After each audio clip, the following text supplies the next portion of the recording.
சொல்லுங்க. மைக் பேசுற சவுண்ட் சரியா கேட்கல. என்ன ப்ராப்ளமா இருக்கு? நீங்க பேசுறது அடுத்தவங்க பேசுறது உங்களுக்கு கேட்க கேட்கலீங்களா? சரியா கேட்கல. சரியா கேட்கல. என்ன சரி ப்ராப்ளம்? சரி. இயரிங் ஸ்பீக்கர் உங்களுக்கு சரியா ஆமா, கேட்கலங்கிறீங்க. கேட்க மாட்டேங்குது. சரி ஓகே. இப்போ எதனால உங்களுக்கு ஸ்பீக்கர் கேட்கலன்றது 3 விஷயம் இருக்குது.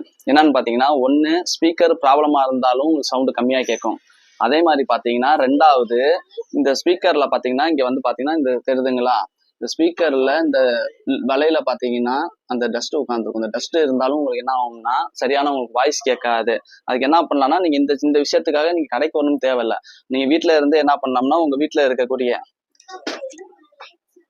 இந்த பிரஷ் ஏதாச்சும் இருக்கும் பாத்தீங்களா, பழைய பிரஷ் இருந்துச்சுன்னா அதை வச்சு நீங்களே என்ன பண்ணலாம்னா அதுல இருக்க அந்த ஹோல்ல வந்து கிளீன் பண்ணாலே போதும்.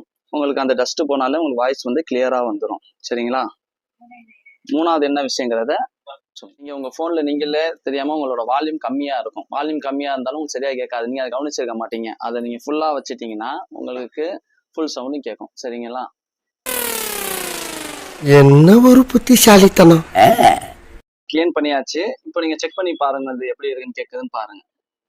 பரவாயில்ல, நல்லா கேட்குது.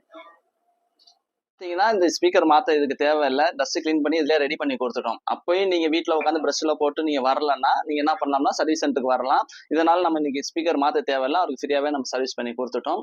இந்த மாதிரியான யூஸ்ஃபுல்லான டிப்ஸ் வேணும்னா நீங்கள் வந்து மொபைல் டெக் ட்ரிச்சி சேனலை சப்ஸ்கிரைப் பண்ணுங்க. தேங்க்யூ.